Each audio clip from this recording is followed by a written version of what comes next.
मिले या ना मिले ये अलग बात है, लेकिन कोशिश ही ना करूं ये गलत बात है। नमस्कार, मैं हूं विजय त्रिवेदी और आपने देखना शुरू कर दिया है हमारा खास शो सत्य की विजय, यानी सिर्फ सच, या ना किसी का एजेंडा है और ना हो हल्ला। 100% रिसर्च के आधार पर हम सिर्फ सच दिखाते हैं। कमीशन बिल्कुल सरकार के इशारों पर नाच रहा था। ये ऐतिहासिक इसलिए है क्योंकि आज संस्थाओं पे 360 डिग्री से इस सरकार का प्रहार है। बहुत ऐतिहासिक फैसला है जो लोकतंत्र के ऊपर बहुत असर डालेगा।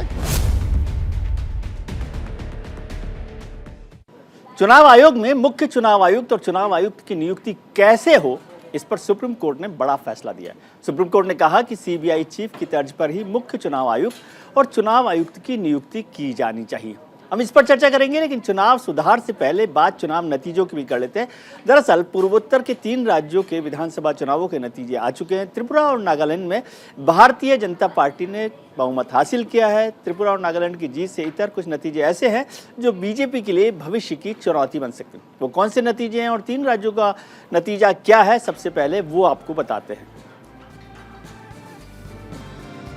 2023 की पहली चुनावी लड़ाई, ये पहला चुनाव थे 3 चुनाव विधानसभा के जो 2023 में हुए। त्रिपुरा और नागालैंड में भारतीय जनता पार्टी की सरकार की वापसी हुई है। तीनों ही राज्यों में कांग्रेस का प्रदर्शन बहुत खराब रहा है, बेहद खराब रहा है कांग्रेस का प्रदर्शन। मेघालय में एनपीपी जो पहले भी थी सबसे बड़ी पार्टी बनकर उभरी है और उसी की सरकार बनने की संभावना है। महाराष्ट्र, इसके अलावा जो उपचुनाव हुए, महाराष्ट्र उपचुनाव में कांग्रेस ने भारतीय जनता पार्टी से 27 साल बाद कस्बा पेट की सीट जीत ली। ये बड़ा एक उलटफेर है, कांग्रेस को बड़ी जीत हासिल हुई है भारतीय जनता पार्टी की सीट को जिता के। कांग्रेस को तमिलनाडु उपचुनाव में भी जीत मिली है और बंगाल में भी वो खाता खोलने में सफल रही है। तो उपचुनावों में कांग्रेस के लिए एक अच्छी खबर आई है। एक और जहां 3 राज्यों के चुनाव नतीजे आए, वहीं दूसरी तरफ इस चुनाव प्रक्रिया से जुड़ा बड़ा फैसला सुप्रीम कोर्ट ने दिया। हाल के दौर में चुनाव आयोग की पारदर्शिता, ट्रांसपेरेंसी और ईमानदारी पर विपक्ष सवाल उठाता रहा। कभी ईवीएम तो कभी चुनाव आयुक्तों की नियुक्ति पर हो हल्ला होता रहा। ऐसे दौर में देश की न्यायपालिका ने बड़ा फैसला सुनाया, जिसके बाद देश का पूरा चुनावी सिस्टम बदल सकता है, क्योंकि अब चुनाव कराने वाली संस्था चुनाव आयोग के कर्ता धर्ता चुनने की जिम्मेदारी सरकार की नहीं होगी, बल्कि उसे विपक्ष और सुप्रीम कोर्ट का भी साथ मिलेगा।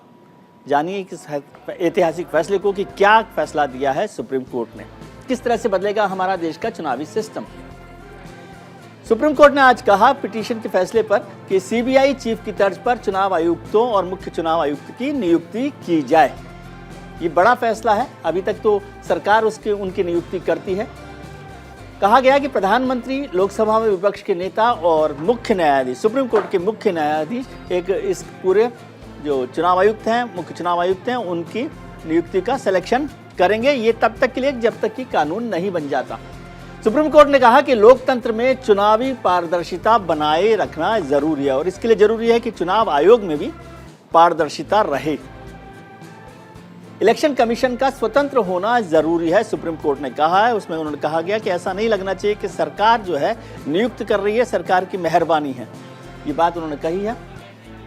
इससे पहले 20वां जो लॉ कमीशन की रिपोर्ट 2015 में 255 लॉ कमीशन रिपोर्ट है, उस रिपोर्ट में भी कमेटी बनाने का सुझाव दिया गया था, कॉलेजियम बनाने की बात कही गई थी।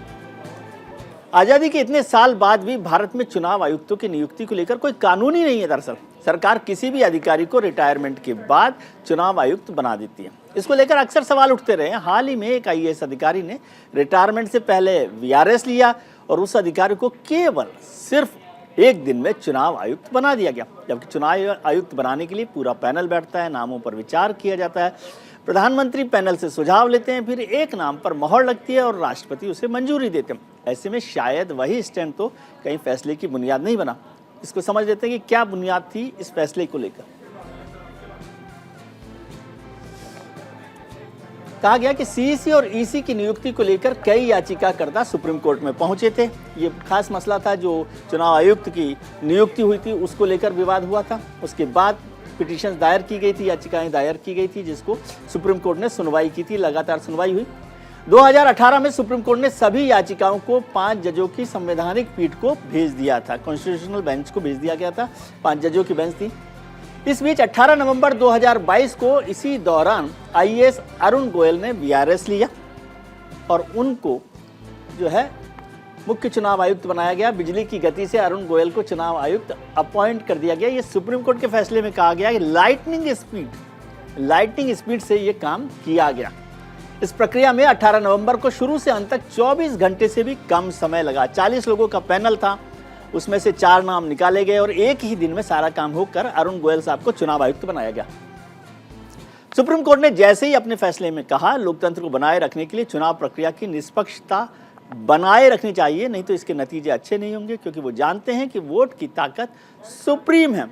इससे मजबूत से मजबूत पार्टियां भी सत्ता हार सकती हैं। इसलिए इलेक्शन कमीशन का स्वतंत्र होना जरूरी है।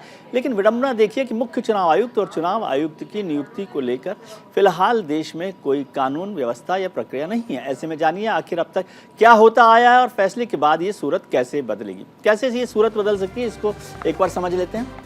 वर्तमान में नियुक्ति का ढांचा है कि मुख्य चुनाव आयुक्त और चुनाव आयुक्त की नियुक्ति को लेकर कोई कानून नहीं है। जब अब होगा तो मुख्य चुनाव आयुक्त और चुनाव आयुक्त की नियुक्ति के लिए एक कमेटी बनाई जाएगी। केंद्र सरकार के हाथ में होती थी अभी तक की ये नियुक्ति की प्रोसेस जो है। अब प्रधानमंत्री, लोकसभा में विपक्ष के नेता और चीफ जस्टिस का पैनल जो है इसकी नियुक्ति करेगा। रिटायर अधिकारियों की सूची के आधार पर 3 नामों का एक पैनल तैयार किया जाता है सरकार की तरफ से, उसमें से चयन होता है। अब कहा गया कि ये कमेटी नामों की सिफारिश राष्ट्रपति को करेगी। पैनल जो अभी था उसको पैनल को प्रधानमंत्री देखते हैं और उसमें से एक नाम पर अपनी मोहर लगाते हैं। अब राष्ट्रपति की मोहर लगाने के बाद मुख्य चुनाव आयुक्त की नियुक्ति होगी। हालांकि यहाँ पर भी राष्ट्रपति उसको नियुक्ति की मोहर लगाते हैं, क्योंकि राष्ट्रपति उसको नियुक्त करते हैं, लेकिन प्रधानमंत्री उस पैनल के नाम को फाइनल करते हैं।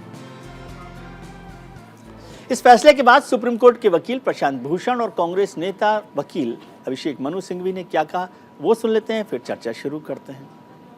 बहुत ऐतिहासिक फैसला है जो लोकतंत्र के ऊपर बहुत असर डालेगा, क्योंकि आज तो हम देख रहे थे कि इलेक्शन कमीशन बिल्कुल सरकार के इशारों पर नाच रहा था और उसका एक कारण ये था कि सरकार जिसको चाहे बना देती थी। ये अरुण गोयल को भी इसी तरह से बना दिया गया जब हमारी पिटीशन पेंडिंग थी। कि मुख्य चुनाव कमिश्नर सिर्फ एक ऐसी समिति जिसमें माननीय प्रधानमंत्री, माननीय उच्चतम न्यायालय के मुख्य न्यायाधीश और नेता प्रतिपक्ष मेंबरान हों, वही उनका चयन कर सकती हैं। ये क्यों ऐतिहासिक है? ये ऐतिहासिक इसलिए है क्योंकि आज संस्थाओं पे 360 डिग्री से इस सरकार का प्रहार है, परोक्ष रूप से या सीधे रूप से। प्रयत्न दिन प्रतिदिन अलग अलग तौर तरीकों से होता है। तो पहला पहलू यह है कि एक बड़ी विडंबना और विचित्रता है। कुछ ऐसी संस्थाएं हैं जहां पर इसी प्रकार की समिति जो आज उच्चतम न्यायालय ने कहा है बैठती है कुछ और संस्थाओं के लिए।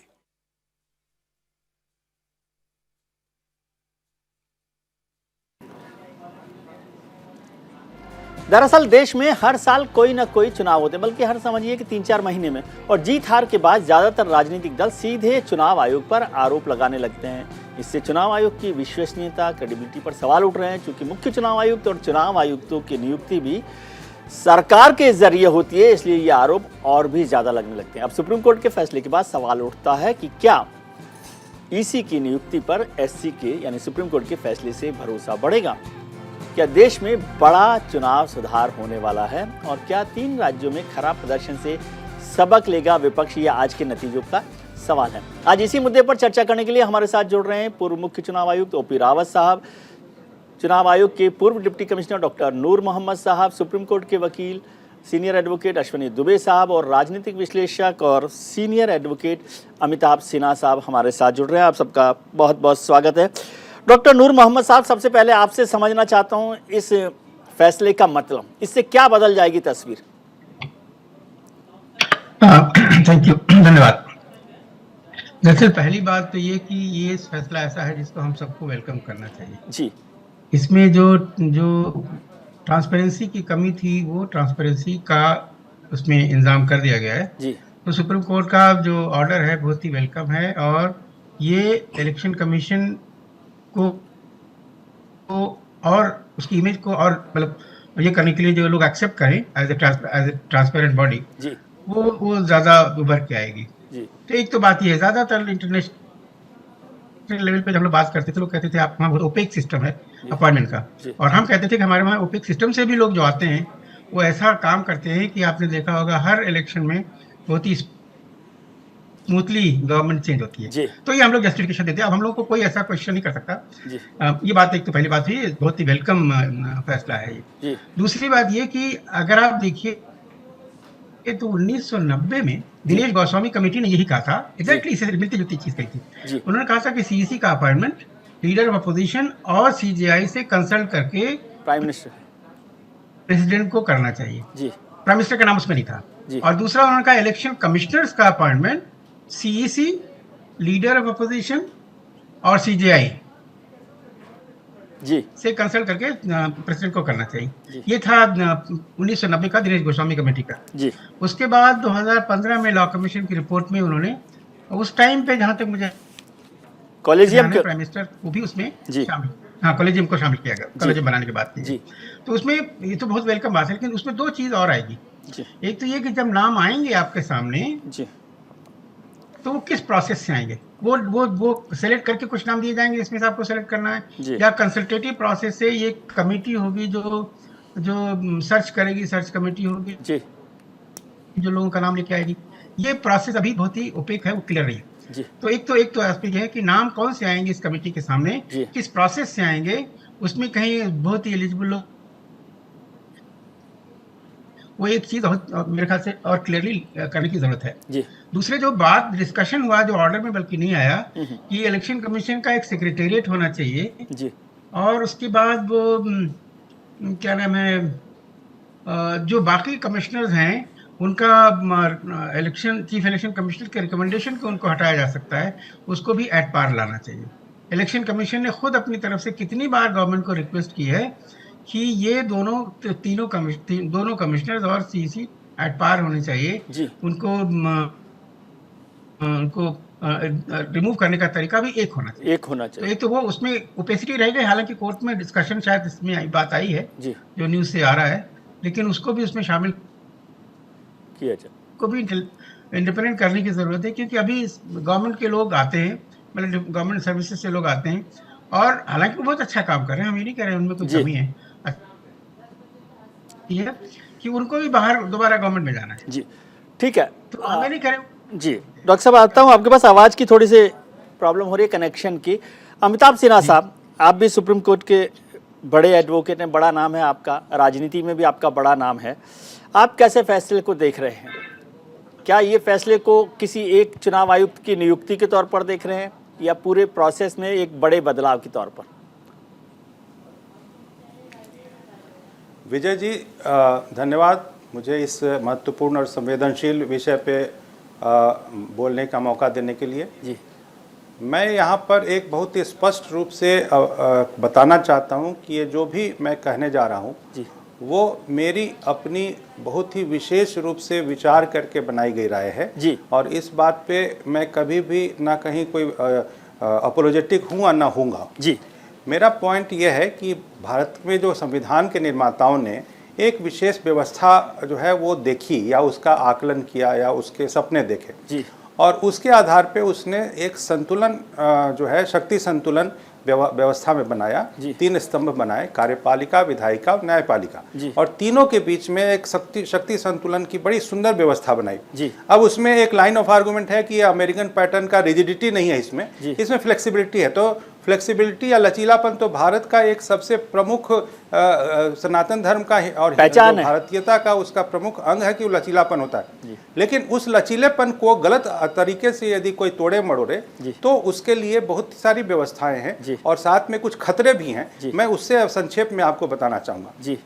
देखिए, अभी जो स्थितियां चली हैं उसमें जो जुडिशियल एक्टिविज्म या जुडिशियल ओवररीच, जो कि उसके भी एक कदम आगे की बात है, उसकी चर्चा होती है। उसमें होता क्या है कि जो कोई भी एक अंग यदि कमजोर होता है तो दूसरा अंग उस वैक्यूम को पूरा करने के लिए तुरंत आ जाता है सामने। ये नेचर ऑफ लॉ, प्रकृति का नियम है, तो वैक्यूम नहीं होता है। तो जो पिछले लगभग 1979 के बाद 1989 के बाद केंद्र में सरकारें बहुत कमज़ोर रहीं और उसके लिए उस बीच में न्यायपालिका ने उसमें मजबूत तरीके तरीके से रिक्त स्थान की पूर्ति की, और वो जुडिशियल एक्टिविज्म के तहत मुझे ऐसा लगता है कि उसने बहुत सारे ऐसे निर्णय लिए जो कार्यपालिका के कार्यक्षेत्र में थे, लेकिन चूंकि सरकारें कमजोर थी, मिलीजुली सरकारें थी, तो वो उसका जब मतलब एक तरह से जो जवाब देना चाहिए था वो नहीं दिया।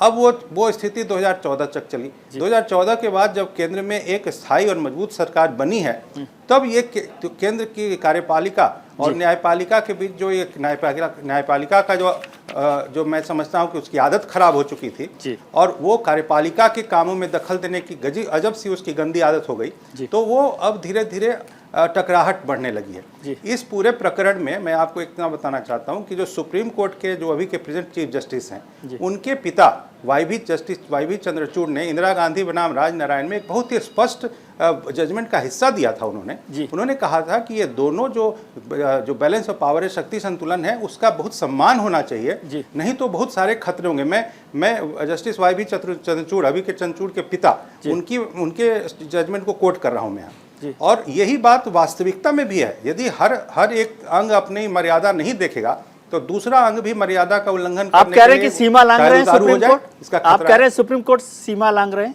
एग्जैक्टली, बिल्कुल ठीक, बिल्कुल। और ये जो जुडिशियल एक्टिविज्म वर्ड है वो यही तो कहता है, वो अपनी सीमा का उल्लंघन है।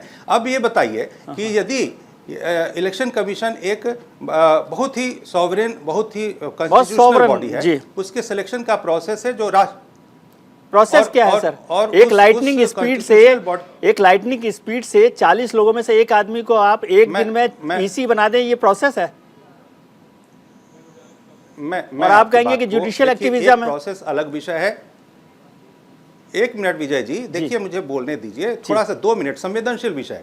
देखिए मैं इस पर्टिकुलर अपॉइंटमेंट की बात नहीं कर रहा हूँ, जो ये पंडोरा बॉक्स खुलेगा उसके खतरे की बात मैं कर रहा हूँ। ये एक इलेक्शन कमीशन का जो संविधान में दायरा है, वो संवैधानिक पद है, संवैधानिक संस्था है वो। वहाँ पर यदि कोई व्यवस्था सुधारनी है तो सुप्रीम कोर्ट उसमें एक एडवाइजरी रोल दे सकता है, ना कि डिक्टेट दे सकता है, ना कि उसमें जजमेंट दे सकता है इस तरीके से इन्फोर्स करके। अब ये तो हो गई एक बात। दूसरी बात मैं ये बताऊं कि जैसे इलेक्शन कमीशन ने कुछ भी उसमें जो कुछ हुआ, तो उसमें वो नैतिकता का या उसमें जो भी व्यवहार प्रक्रिया का यदि उल्लंघन हुआ है नहीं हुआ, ये विषय अलग अलग विषयों फोरम्स में चर्चा का विषय है। लेकिन मेरा ये मानना है कि यदि सुप्रीम कोर्ट में पारदर्शिता नहीं है, एक मिनट, कॉलेजियम की पारदर्शिता नहीं है, एनजेएसी को आउटराइटली रिजेक्ट किया गया, और वहां पर जजेस की अपॉइंटमेंट कैसे होती है देश अब देख रहा है, वहां पर कोई योग्यता का पैमाना तो यहाँ पर सर इस पर करते हैं बात, इस पर भी बात करें। ये बिल्कुल आपने बहुत अच्छा सवाल उठाया है, लेकिन इस पर तो हिम्मत दिखाई नहीं सरकार ने। ठीक है, इस पर करेंगे बात। एक मिनट मैं कहता हूं, एक मिनट देखिए, जो 123 आर्टिकल जो प्रेसिडेंट को पावर देता है कॉन्स्टिट्यूशन का, उसमें वो अपॉइंटमेंट ऑफ इलेक्शन कमिश्नर भी है, और साथ में यदि ये जो मैं आपको खतरा बता रहा हूं कि यदि सुप्रीम कोर्ट के इस ऑर्डर को नहीं मानना है एग्जीक्यूटिव को, तो एक ऑर्डिनेंस ले आएगी, सुप्रीम कोर्ट कुछ नहीं कर सकता। ठीक है, लेकिन ये तरीके से एक टकराहट एक बहुत ही विद्रूप रूप लेगा, एक अगली सीन क्रिएट होगा। इसीलिए जुडिशरी को अपनी इज्जत को संभाल के रखना चाहिए, ऐसे कोई सिचुएशन ना पैदा हो कि कार्यपालिका भी एक अपने उल्लंघन करने के लिए आमदा हो जाए। ठीक है, अश्वनी दुबे साहब, आपकी राय क्या है? आप भी सुप्रीम कोर्ट को देखते हैं, कानून को, संविधान को, चुनाव आयोग को, सबको समझते हैं। अमिताभ जी कह रहे हैं कि हम अपनी मर्जी से करें, पहले कमजोर सरकारें थी इसलिए जुडिशियल एक्टिविज्म चल जाएगा, अब मजबूत सरकार है तो दादागिरी नहीं चलेगी। ये सीधी बात है, इस तरह से बात है। विजय जी देखिए, इलेक्शन कमीशन ऑफ इंडिया एक संवैधानिक निकाय है जी, और जिसकी परिकल्पना भारतीय संविधान में समता, न्याय, निष्पक्षता, स्वतंत्रता के मूल्यों को बनाए रखने के लिए और चुनावी शासन के अधीक्षण, निदेशन और नियंत्रण के संबंध में रूल ऑफ लॉ का पालन करवाने के लिए किया गया जी। अब जब इसकी विश्वसनीयता, स्वतंत्रता, निष्पक्षता, पारदर्शिता, अखंडता और जवाबदेहिता और स्वायत्तता और पेशेवर दक्षता पर प्रश्न उठेगा जी, तो निश्चित तौर पर बात तो होगी। और चूंकि संविधान में तीनों ऑर्गन्स के अलग अलग काम हैं जी, तो जुडिशरी को भी इसमें रोल दिया गया, और जुडिशरी का रोल है तो उसकी स्वतंत्रता, निष्पक्षता और सदस्यों की नियुक्ति प्रक्रिया के संबंध में अगर कुछ लगता है कि रिफॉर्म की जरूरत है तो होना चाहिए। रिफॉर्म एक सतत चलने वाली प्रक्रिया है, पुलिस रिफॉर्म्स की जरूरत है, लीगल रिफॉर्म्स की जरूरत है, जुडिशियल रिफॉर्म्स की जरूरत है। आज ये पहली बार कोई ऐसी बात नहीं उठी है रिफॉर्म्स को लेकर के। जी। आप याद करिए 1975 में जस्टिस तारकुंडे समिति ने सिफारिश की थी कि निर्वाचन आयुक्तों की नियुक्ति एक समिति की सलाह पर की जाए, जिसमें प्रधानमंत्री, लोकसभा में विपक्ष के नेता और भारत के मुख्य न्यायाधीश शामिल हो। 1990 में भी विजय जी दिनेश गोस्वामी ने किया और 2015 में लॉ कमीशन ने भी यही सिफारिश की। फिर आप देखिए जब द्वितीय प्रशासनिक सुधार आयोग बना, उसकी चौथी रिपोर्ट जो आई, उसमें भी यही अतिरिक्त सिफारिश की कि विधि मंत्री और राज्यसभा के उपसभापति को भी ऐसी नियुक्ति करने वाले कॉलेजियम में शामिल किया जाए। अब एक जो सतत चलने वाली प्रक्रिया, उस प्रक्रिया के पालन के और निष्पक्षता के लिए अगर एक जरूरत, जैसे सीबीआई के लिए जी, सीबीआई में भी आप देखिए कि वही प्रोसेस फॉलो होता है, उसके डायरेक्टर के अपॉइंटमेंट। अश्विनी जी, आपको थोड़ा सा रोकना चाहूंगा। इस समय प्रधानमंत्री जी जो हैं वो भारतीय जनता पार्टी के कार्यालय में संबोधन कर रहे हैं 3 राज्यों के चुनाव नतीजे के बाद। थोड़ा सा उनको सुनते हैं, फिर हम आगे चलेंगे। आप सभी भाजपा कार्यकर्ताओं की मेहनत का परिणाम है। साथियों, आज के चुनाव और इन चुनाव परिणामों में देश के लिए, दुनिया के लिए बहुत सारे संदेश हैं। आज के नतीजे ये दिखाते हैं कि भारत में लोकतंत्र और लोकतांत्रिक व्यवस्थाओं पर कितनी आस्था है, एक मजबूत आशावाद है। लोकतंत्र की राह पर चलते हुए हर शंका आशंका का समाधान हो सकता है, बदलाव लाया जा सकता है। एक समय था जब नॉर्थ ईस्ट में चुनाव होते थे, नतीजे आते थे, तो दिल्ली में और देश के अन्य हिस्सों में उतनी चर्चा ही नहीं होती थी। जो चर्चा होती भी थी तो वो चुनावी हिंसा की होती थी, बम, बंदूक और ब्लॉकेड की चर्चा होती थी। त्रिपुरा में तो हाल ये था कि पहले एक पार्टी के अलावा किसी दूसरी पार्टी का झंडा तक नहीं लगाया जा सकता था, और अगर किसी ने लगाने की कोशिश की तो उसको लहूलुहान कर दिया जाता था। इस बार इन चुनावों में हमने कितना बड़ा परिवर्तन देखा है। भाजपा ने नॉर्थ ईस्ट की राजनीति की दिशा ही नहीं, उसकी दशा ही नहीं, लेकिन एक आत्मविश्वास से भरा हुआ और नई दिशा पर चल पड़ा हुआ नॉर्थ ईस्ट हम देख रहे हैं। आज सुबह से मैं जब टीवी देख पाया, इन चुनावों के नतीजे ही छाए रहे। ये सिर्फ दिलों की दूरी समाप्त होने का ही नहीं, बल्कि ये नई सोच का प्रतिबिंब है। अब नॉर्थ ईस्ट न दिल्ली से दूर है और न ही दिल से दूर है।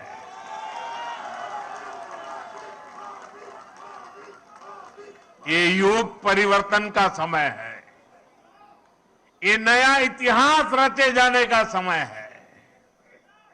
मैं नॉर्थ ईस्ट की शांति मिशन बिल्कुल सरकार के इशारों पर नाच रहा था। ये ऐतिहासिक इसलिए है क्योंकि आज संस्थाओं पे 360 डिग्री से इस सरकार का प्रहार है। बहुत ऐतिहासिक फैसला है जो लोकतंत्र के ऊपर बहुत असर डालेगा। हम चर्चा कर रहे हैं चुनाव आयोग में चुनाव आयुक्त और मुख्य चुनाव आयुक्त की नियुक्ति को लेकर सुप्रीम कोर्ट के फैसले को। इसके साथ ही आज देश में 3 राज्यों के चुनाव नतीजे भी आए हैं। हमारे साथ खास मेहमान जुड़े हुए हैं, अमिताभ सिन्हा साहब, राजनीतिक विश्लेषक, अश्विनी दुबे साहब, सुप्रीम कोर्ट के सीनियर एडवोकेट, और ओपी रावत साहब हमारे साथ जुड़ गए हैं, पूर्व मुख्य चुनाव आयुक्त हैं। रावत साहब, आपका बहुत बहुत स्वागत है। सर, हम चर्चा कर रहे थे जो सुप्रीम कोर्ट का फैसला आया है, आप इसको कैसे देखते हैं? चुनाव आयुक्तों की नियुक्ति में अभी बात हुई कि ये जुडिशरी का दखल है एग्जीक्यूटिव में, क्या आप ऐसा समझते हैं? बिल्कुल नहीं लगता मुझे, क्योंकि ये तो संविधान ने कहा हुआ है जी। संविधान में साफ लिखा है आर्टिकल 324 सब क्लॉज 2 में जी कि जब तक पार्लियामेंट नियुक्तियों के बारे में कोई कानून नहीं बनाता है तब तक राष्ट्रपति जो है वो नियुक्त करते रहेंगे। जी। ये डिफॉल्ट प्रोविजन पिछले 73 साल से चलता रहा है और कानून नहीं बना। जी। उसी को उन्होंने दोहराया है जी। और उसमें भी बिल्कुल उन्होंने वही चीज लिखी है कि जब तक कानून नहीं बनाता पार्लियामेंट जी तब तक इस पैनल से आप नियुक्तियां करिए। जी। तो सरकार को चॉइस दे दिए कि या तो आप इस पैनल से नियुक्ति करिए या फिर आप कानून बना लीजिए और उससे आप नियुक्ति करिए। इसलिए किसी भी तरह की जुडिशियल ओवररीच का मामला नहीं है, कोई टकराव का मामला नहीं है, बिल्कुल स्मूथ चलने का मामला है और मुझे नहीं लगता कि इसमें सरकार को भी कुछ बुरा लगेगा। जी। क्या आपको लगता है कि इससे क्रेडिबिलिटी बढ़ेगी? देखिए, क्रेडिबिलिटी इलेक्शन कमीशन की इतनी ज्यादा है जी। कि इन छोटे मोटे रिफॉर्म से ज्यादा कोई फर्क नहीं पड़ने वाला। पूरा विश्व जानता है कि Indian elections are gold standard. Yes. और कई लोग कह चुके हैं, हर फोरम में हम जाते हैं, इंटरनेशनल बॉडीज में, हर जगह वो हमसे सीखना चाहते हैं जी। तो उससे मुझे लगता है कि थोड़ा बहुत फर्क तो जरूर पड़ेगा और सुधार की हमेशा गुंजाइश रहती है, लेकिन ठीक है, एक रिफॉर्म और हो जाएगा। सर, एक जो पिटीशन में एक मसला आया था एक इलेक्शन कमिश्नर के अपॉइंटमेंट को, और सुप्रीम कोर्ट ने कहा कि बड़ी लाइटनिंग स्पीड से ये फैसला किया गया, आप कैसे देखते हैं इसको? उसके बारे में मैं प्रवी नहीं हूं कि क्या पूरे फैक्ट्स हैं, इसलिए अब माननीय सुप्रीम कोर्ट ने जो कहा वही मान्य होगा हम लोगों के लिए। जी। अमिताभ सिन्हा साहब, आप रावत साहब को सुन रहे थे, उन्होंने कहा कि जिस तरह की संवैधानिक व्यवस्था है उसमें ये जुडिशियल ओवररीच नहीं। इनका मानना हो सकता है, लेकिन मैं अपनी राय पर कायम हूँ। देखिए, ये जो इन्होंने आर्टिकल 324 की चर्चा की, जिसमें राष्ट्रपति के द्वारा ये अधिकार दिया गया है 324 में कि इलेक्शन कमीशन और इलेक्शन कमिश्नर को, चीफ इलेक्शन कमिश्नर का अपॉइंटमेंट, उसमें कानून तो हमेशा हर चीज़ के लिए बनता ही है, लेकिन उसका जो प्रोसेस है उसमें 2 चीज़ें हैं। एक तो कस्टमरी लॉ होता है और एक कॉन्स्टिट्यूशनल लॉ होता है। तो जो कस्टमरी लॉ जो भी चल रहा है वो चले, यदि उसमें बदलाव की गुंजाइश है तो मैंने ओवररीच इसलिए शब्द का प्रयोग किया। इसमें ये जो अपना दायरा है सुप्रीम कोर्ट का, उसको इसलिए मैं मानता हूँ वायलेटिव है अपने बैलेंस ऑफ पावर के इस डॉक्ट्रिन का, कि यदि उसको ऐसी कोई सुधार की गुंजाइश लगती थी तो ऑर्डर देने के बजाय वो एक रिकमेंडेशन कर सकता था। नहीं, लेकिन ये तो टेम्परेरी फेज में कहा है, उन्होंने कहा है कि सर सिन्हा साहब, उन्होंने तो कहा है कि आप कानून बनाइए। विजय जी एक मिनट, नहीं, ये कहा है कि कानून बनाइए। ये उस इंस्ट्रक्शन अपने आप में violative of that doctrine of balance of power है। आप सरकार को इंस्ट्रक्शन दीजिएगा कि तुम ऐसे अपॉइंट करो। देखिए, मेरा मानना है सरकार नहीं, राष्ट्रपति के सुप्रीम कोर्ट ने कहा है कि आप कानून बनाइए। चल रही है। मैं एक चीज बता दूं आपको, सुप्रीम कोर्ट के जजमेंट को मैं पढ़ के बता रहा हूं, उसमें जो ऑब्जर्वेशन में जस्टिस जोसेफ ने कहा है कि TN सेशन जो है वैसे की व्यवस्था बननी चाहिए। इसका मतलब क्या है कि जो अभी का चीफ इलेक्शन कमिश्नर है उनके ऊपर में उन्होंने उंगली उठाई है। यदि किसी के साथ तुलना करना अपने आप में गलती है, नंबर 1। नंबर 2, मैं इतना कहना जरूर चाहता हूं कि जो सुप्रीम कोर्ट में जो भी चीजें हैं उसमें उसका एक और ऑब्जर्वेशन जो बहुत खतरनाक लगता है, यदि प्रधानमंत्री, जो कि देश सबसे पहले संविधान में इस लोकतंत्र में सबसे ऊपर कौन है, वो है यहाँ का वोटर, यहाँ की जनता, यदि उसने किसी के ऊपर में फेथ अपना डिपोज किया है, यदि उसने किसी के ऊपर में अपना भरोसा दिया है, वो प्रधानमंत्री चुना है, ये सुप्रीम कोर्ट ये कर रही है कि यदि उसको ऊपर में कोई कार्रवाई करनी हो इलेक्शन कमीशन को तो वो नहीं करेगा। मेरा ये मानना है कि देखिए, इलेक्शन कमीशन कार्रवाई करने के लिए नहीं है। सुप्रीम कोर्ट अपने आप में अपने अधिकारों से पूरी तरीके से मैं मानता हूं कि भ्रमित है, क्योंकि सुप्रीम कोर्ट के पास एक पावर है इलेक्शन पिटीशन का। यदि इलेक्शन में कोई गड़बड़ी होती है तो इलेक्शन पिटीशन में सुप्रीम कोर्ट, पूरी जुडिशरी उसको इवैल्यूएट कर सकती है, लेकिन वहां पर चूंकि सिन्हा साहब, माफी चाहता हूं, आप वो इस पे नहीं चर्चा करें। एक चीज आपने जो बात की उस पे आप ही को बोलने के लिए कह रहा हूं। एक मिनट यार, एक बात आप ही से, इलेक्शन कमीशन के जी, अच्छा बोलिए, आप बोलिए, बताइए। नहीं, आप बोल दीजिए पहले, आप बहुत टची हैं। इलेक्शन कमीशन के पास जो कंडक्शन, देखिए मिस्टर रावत ने जो कहा कि पूरी दुनिया में भारत की इस निर्वाचन प्रक्रिया की कितना सम्मान है, और ऐसे जो तत्व हैं जो इलेक्शन कमीशन पे उंगली उठाते हैं, वो ऐसे तत्व हैं, वो तो चीफ जस्टिस ऑफ इंडिया पे इंपीचमेंट करते हैं, सुप्रीम कोर्ट के जजमेंट्स के ऊपर में क्वेश्चन मार्क लगता है। तो क्या मतलब सुप्रीम कोर्ट के ऊपर में भी एक पूरी की पूरी व्यवस्था जो है वो रिव्यू हो?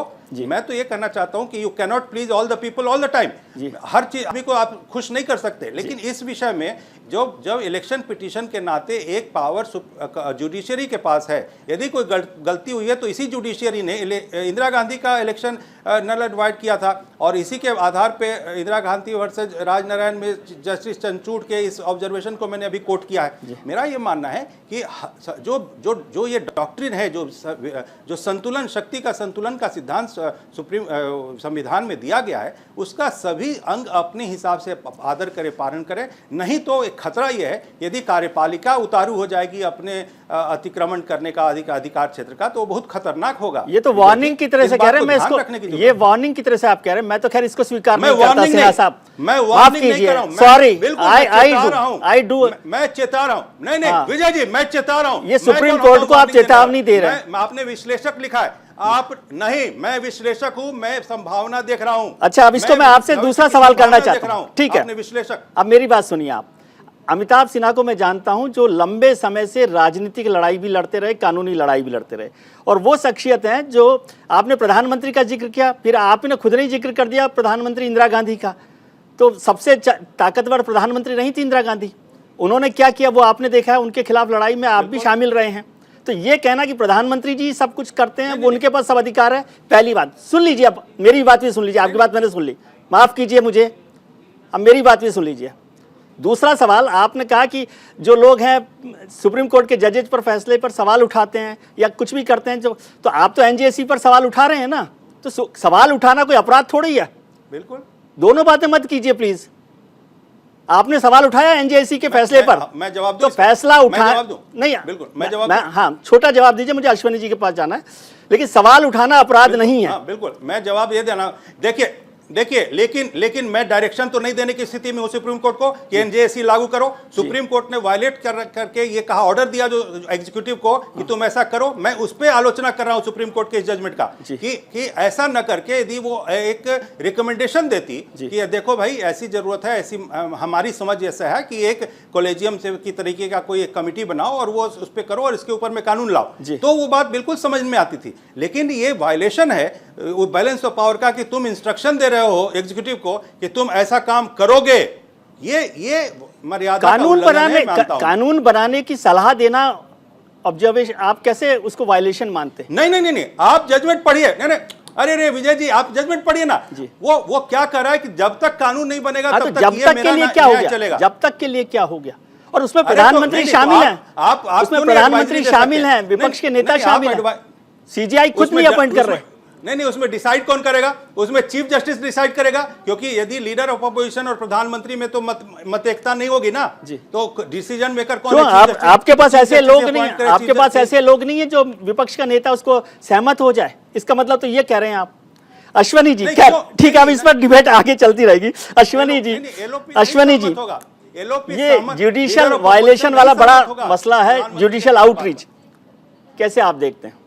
विजय जी, देखिए, मैं एक सुप्रीम कोर्ट के संविधान की लोकतंत्र की मूल संरचना जो आर्टिकल 324 सब क्लॉज 2 है जी, वो साफ तौर पर कहता है कि चुनाव आयोग जो है मेहराब का पत्थर है जी, और लोकतंत्र की इमारत को संभाले रखने के लिए जरूरी है जी, और ये भी कहता है कि कानून बनाने की आवश्यकता है चुनाव आयोग के निर्वाचन प्रक्रिया के लिए और जो इलेक्शन कमिश्नर्स हैं उनके लिए। लेकिन 7 दशक बाद भी कोई कानून आज तक नहीं बना जी, तो क्या इस बात की जरूरत नहीं है? और जबकि तमाम रिकमेंडेशंस आई, तमाम विधि आयोग तक की सिफारिश आई जी, और उसके अलावा 2015 में भी Anoop Barnwal versus union of India के केस में भी सुप्रीम कोर्ट ने कहा भाई कॉलेजियम प्रणाली बनाइए जी। जस्टिस जेएस केहर और डीवाई चंद्रचूड़ की ही जस्टिस प्रेजेंट सीजीआई की बेंच ने भी कहा कि निर्वाचन आयोग देश भर में चुनावों का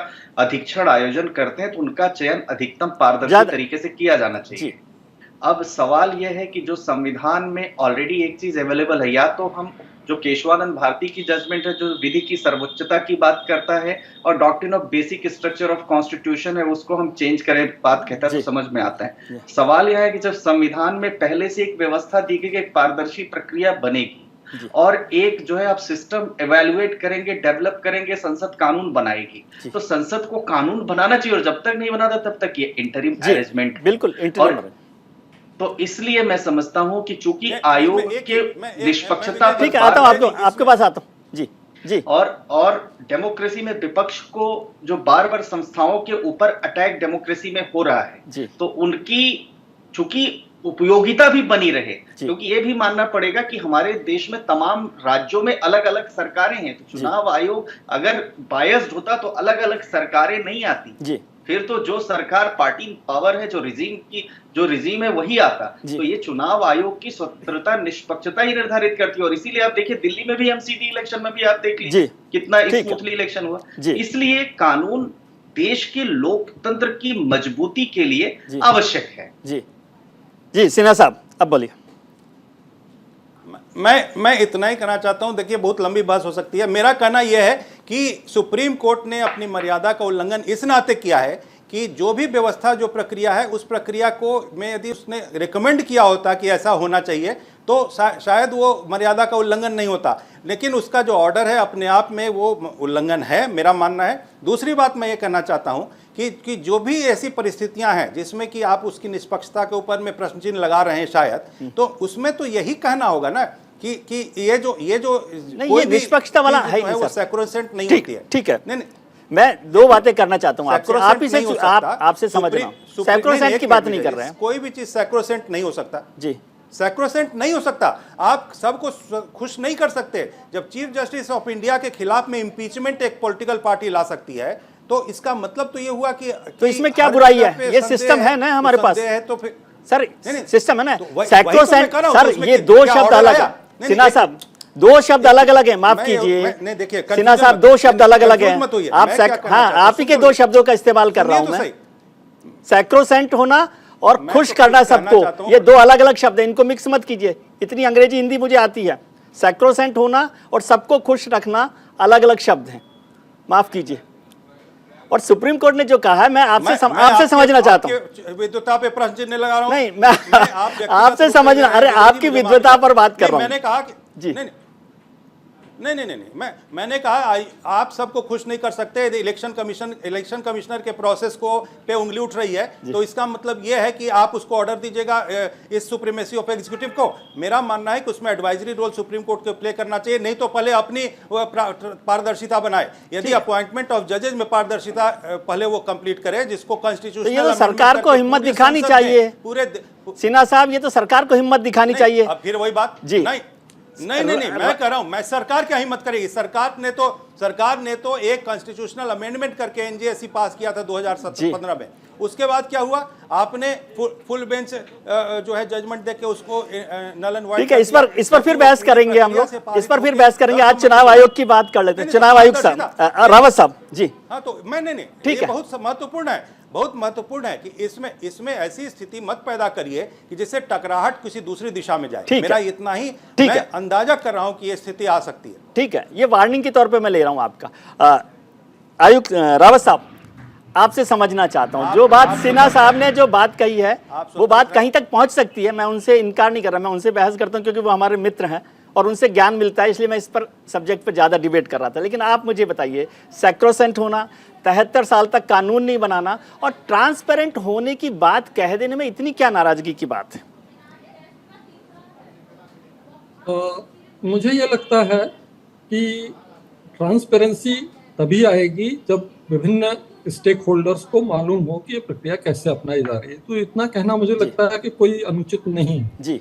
दूसरे 73 साल तक कानून ना बनना, ये तो सभी पार्टियों की सरकार रह चुकी है। हाँ, सभी की है सरकार का मतलब। मिली-जुली जनता दल, बीजेपी, कांग्रेस सभी की रह चुकी है जी। और सभी ने पाया कि ये प्रक्रिया अभी फिलहाल के लिए सूटेबल है एज डिफॉल्ट प्रोसीजर। ये सरकारों के लिए सूटेबल है?